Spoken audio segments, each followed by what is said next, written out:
कामाला आहेत, ब्राह्मणवाड्यामधली किती कामाला आहेत, कोणाला राग नका घेऊन. मी समन्वय न्यायाने बोलणारा माणूस व्यक्तिमत्व.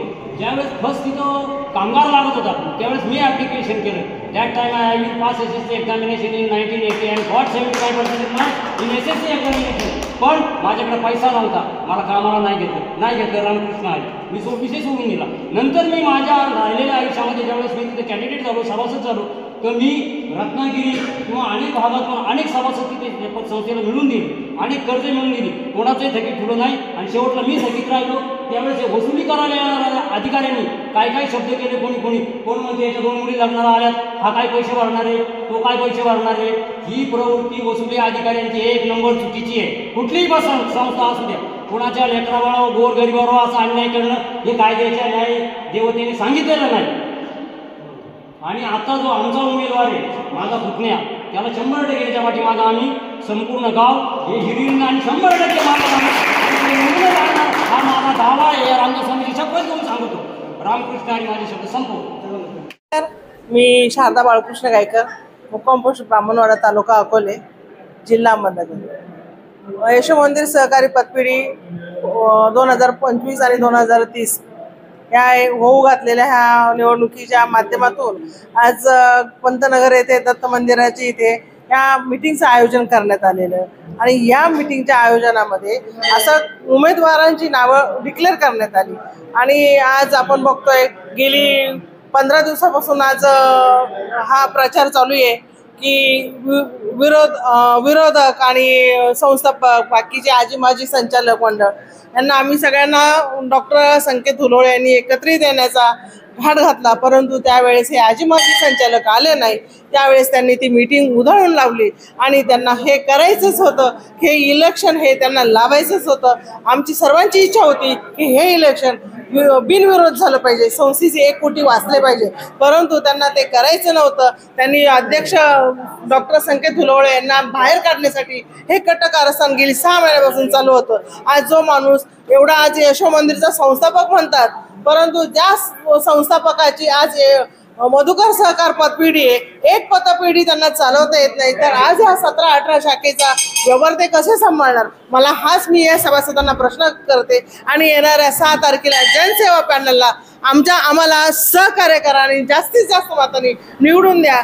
उरोळे साहेबांनी आज आपले पोपटदा उरोळे प्रवर्तक होते, त्याच्यानंतर आपले प्रभाकर धोंडीबा फापाळे संचालक होते. त्यानंतर आपल्या गावाला 15 वर्ष प्रतिनिधित्व दिलं नव्हतं. आणि ते साहेबांनी त्यांचे साक्षीदार आहेत, कानाची उरोळे असतील, सोनारमा उरोळे असतील, विलासांना फापाळे, डॉक्टर स्वर्गीय बिपिन महाले हे त्याचे साक्षीदार आहेत. साहेबांनी शब्द दिला की ह्यावेळेस तुम्हाला आम्ही भरतच्या रूपाने तुम्हाला संधी देऊ. आणि त्यांनी तो शब्द पाळला. त्यांना पण खूप खस्ता खावा लागल्या. शेवटच्या क्षणापर्यंत आपलं नाव कट केलं होतं. साहेबांनी स्वतः माघार घेतली. त्यावेळेस याची ओळख साहेबांनी कमीच माघार घेतो, भरत फापाळे असतील तुम्ही माघार घेतो हे साहेबांनी निवडणूक कार्यकर्ते विड्रॉल दिलेली. शेवटी कार्यकर्ते बोलले नाही ना, मग भरतला घ्या. म्हणजे त्या माणसाचा आपल्यावर विश्वास होता आणि तोच विश्वास आपण पुढे चालवला पाहिजे सगळ्यांनी. आणि या पॅनलला भरघोस मताने निवडून आणलं पाहिजे, ही आपल्या सर्वांची जबाबदारी आहे. आणि त्यानंतरही पहिल्या 2007ला मला त्यांनी संधी दिली. त्यानंतर साहेब 2014ला परत साहेबांनी माझ्यावर प्रेम करून मला आपलं काम बघून त्यांनी संधी दिली. त्याच्यानंतर साहेब जरा आजारी पडले, त्याच्यानंतर त्यांचं देहावसन झालं. तरी पण आज त्यांच्या स्मृती आपण जागवत आहोत, त्यांना कधी विसरणार नाही. आणि त्यांच्यानंतरही आम्ही तिसऱ्यांदा 2020ला 2019-2024 पर्यंत मी परत संचालक झालो. आपल्या गावाने मला प्रतिनिधित्व परत दिलं, त्यामुळे आपल्या ग्रामस्थांचं मी परत पुन्हा आभार मानतो. आणि यापुढे या पॅनलला मी विनंती करतो आपल्या सर्वांना, आपल्या गावाकडून, बेलापूर गावाकडून, चैतन्यपूर गावाकडून भरघोस मतांनी निवडून द्या, हीच आपल्या सर्वांनी विनंती करतो. थांबतो. रामचंद्र की जय, बजरंगबली की जय, रामदास स्वामी महाराज की जय, एकाळेश्वर महाराज की जय, जनसेवा पॅनलचा जय हो.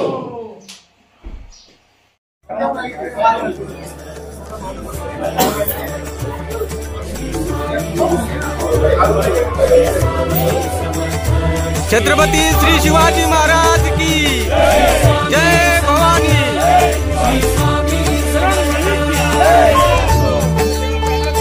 जय